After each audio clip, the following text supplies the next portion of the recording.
Good morning, good afternoon, and good evening, and welcome to another 100% all achievement video. This video is a follow-up from my previous video of Spider-Man, but this time it'll be looking at the DLC.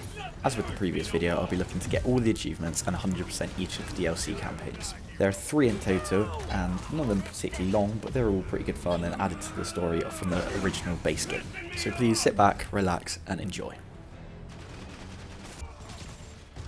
The first DLC that I went after was Spider-Man The Heist. This DLC campaign centres around Black Cat and Hammerhead. Hammerhead is obviously the main villain of the campaign, and Black Cat sort of acts as that weird sort of anti-hero that you don't quite know whether to trust or sort of go against. In the first mission, you enter a museum where there's been an alert that there's a break-in going after a very expensive painting. When you get there, you realise it's both Hammerhead's men and Black Cat going after it. Once you eliminate Hammerhead's men and have a conversation with Black Cat, you get the conversation, "The cat came back." After finally hunting down and capturing Black Cat and having a conversation with her, we discover that the reason that she's doing these criminal activities are because Hammerhead has her son. This is news to Spider-Man, as Spider-Man was not aware of this, and puts him in a position of wondering whether that child could be his. After completing this mission and capturing Black Cat herself, we get the achievement, "Here Kitty Kitty."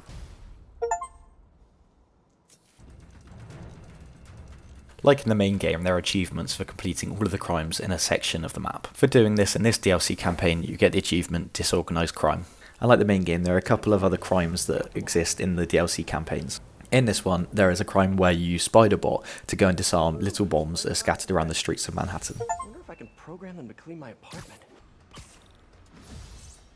This campaign ends with Black Cat revealing to us that her son never existed. It was just a way to get Spider-Man to assist with her little crimes that she's got going on. These little petty crimes consisted of stealing from Hammerhead himself. Due to this, he organises an ambush which targets her house, waiting for her to return. When she does, they complete their act of ambush. This ends the main story of this campaign and gives us the achievement, "By Felicia." Now that the main storyline was completed and all the achievements were got for that, it was time to go around and get the miscellaneous achievements. The first of these was the Long Con. The main collectible in this storyline are portraits that have been stolen by Black Cat in the past. We are finding these for a detective who was working on the case of the old Black Cat before Felicia. After we go around and collect all of them, it turns out the detective that we're working for doesn't actually work for the police, and is in fact the original Black Cat all along. This then gets us the achievement, the Long Con. Dead, you know. And let's keep her thinking that.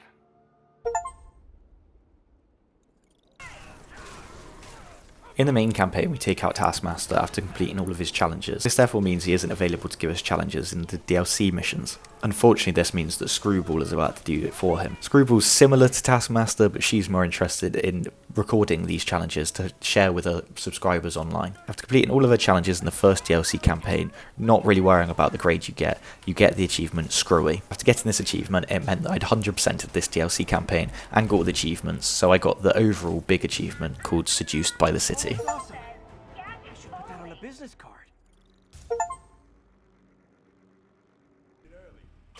The next DLC campaign that I went and completed was Turf Wars. This continues to follow Hammerhead and his journey to take over Manhattan. In the time since the last DLC campaign, Hammerhead has found more and more resources to continue his attack on the city. In the first mission, working alongside Detective Watanabe and the police, we go after Hammerhead in one of his hideouts. After hunting him down and finding him, things go wrong very quickly and quite a few of the police force that we're working with die. Alongside this, Hammerhead escapes. This affects Detective Watanabe and makes her think that if doing it the correct police way is the correct way to do it all. After completing this first level, we get the achievement, Pulling the Trigger. Yuri. Later on in the story, Hammerhead is preparing his men for another attack. Spider-Man is therefore tasked to take out all of his vans, transporting men and equipment to various locations. Whilst completing this and taking out a few of the vans, we get a phone call from Watanabe telling us that this was actually a distraction and they were targeting the police station. As Spider-Man was not there to help defend the police station, this meant that there was lots of casualties and injuries. This again affects Watanabe's mentality and pushes her further away from the police force. For completing this mission, we get the achievement, Crossing the Thin Blue Line. I have now reached the final mission of this story. Hammerhead, using all of the Sable technology that he's stolen throughout this campaign, has created a suit of armour that makes him almost indestructible. As with previous bosses, we find ourselves in a one-on-one fight on top of a construction site. After getting him to a point where he's basically beaten, we knock him down. This is where Watanabe turns up with the police. All the pain that Hammerhead has caused Watanabe over the past 2 DLC campaigns causes her to put a gun to his head. Thankfully, Spider-Man is able to stop her from shooting him directly in the head, and the bullet only grazes his titanium skull. This point really identifies that Watanabe has truly left the police force and the police ideologies. After completing this DLC storyline, we get the achievement Steel Skull Glass Jaw. It's now time to move on to the miscellaneous achievements from this campaign and get them to 100% this next one.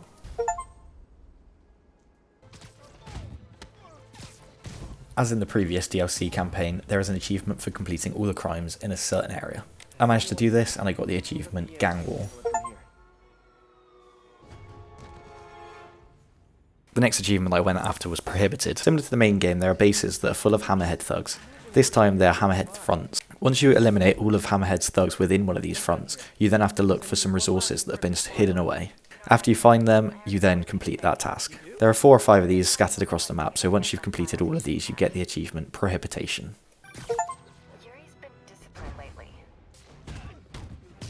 Again, there were more Screwball challenges to complete.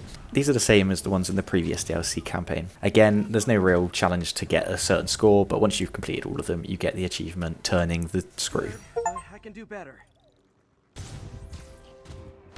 Now I'd completed all the challenges and side missions within this, it was time just to get everything else up together and get 100%. After doing this remaining grinding, I get the achievement The City is My Family, and I next move on to the final DLC campaign. The final DLC campaign is Silver Lining. In this, Captain Watanabe has become a ruthless vigilante who is tracking down parts of Hammerhead's crew. She's doing this to get revenge for all the people that she has lost over the time fighting against him. While she's doing this, Hammerhead's goons have taken over the city using the Sable equipment and weaponry that they've stolen. Alongside this equipment, Hammerhead's goons are working towards making super soldiers. This is also to assist him in himself becoming even stronger. Silver Sable therefore comes back to take back what is rightfully her own. So at the beginning of this campaign we get reintroduced to Silver Sable, and this gets us the achievement Frenemies. Unfortunately the recording for this corrupted, so I haven't got footage of that, but that is the first achievement for this game. Throughout the campaign we then continue to fight against Hammerhead's men, taking back what is rightfully Silver Sable's and creating peace on the streets. At the end of this campaign it comes to blows with both Silver Sable and Spider-Man fighting up against Hammerhead as his new super soldier equipment is on show. Working together, they're finally able to take out Hammerhead once and for all. This then unlocks the achievement Terminated. It was now time to go out and get all the remaining achievements to 100% these DLC campaigns. The first one was Screwballed. This again was to complete all of the Screwball challenges at spectacular level or higher. These again were the same, and once you've done one, you've done them all, to be honest, but they're quite good fun because they get you to use different gadgets and things like that, so it's good fun. This line of work pretty good isn't enough. It'll be nice to see. In this DLC there are case files that are scattered across the map. In these case files there are recordings. These recordings talk about various different accidental deaths that have occurred across the city. After finding more and more, it turns out that none of these are actually accidental and all performed by Hammerhead's goons on civilians across the city. All of these Captain Watanabe worked on herself. After finding all of these, we then work out a final location to go to. Here we find the person that had committed all of these crimes captured by Captain Watanabe herself and killed. This then truly starts her story as a vigilante. This unlocks the achievement Unacceptable.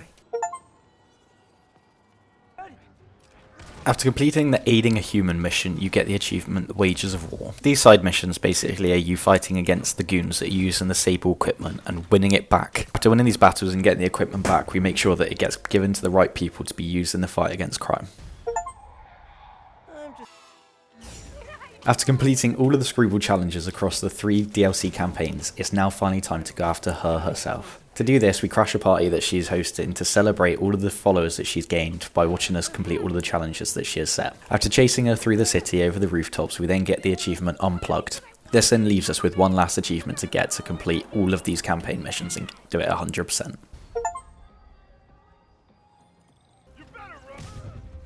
And then the final achievement of this DLC campaign was The City Sleeps. This again, like the previous ones, was just to get 100% in this campaign. And all I had to do was complete a couple more crimes, and that was then complete. I'm trying to work on my humility. Perfect mashup I never The DLC continues to expand on the great story of the main game. It goes into more depth with all the characters and the side characters that you experience through the main thing, whilst introducing new characters alongside. Gameplay basically remains the same, and you're doing pretty much the same for the collectibles and the challenges, which does get a little bit boring, but there aren't too many, so you're happy enough to do them, and there's only a couple of achievements related to them. Overall, I'd recommend both the main story and the DLC to anyone that can get it for cheap or even full price, because it's definitely worth it, and it's just a really good game overall. As mentioned in the previous video linked to this, if you've got any suggestions on how I can improve these, I'm all ears, and if you can please like and subscribe, that would be great, thank you, as it really helps out.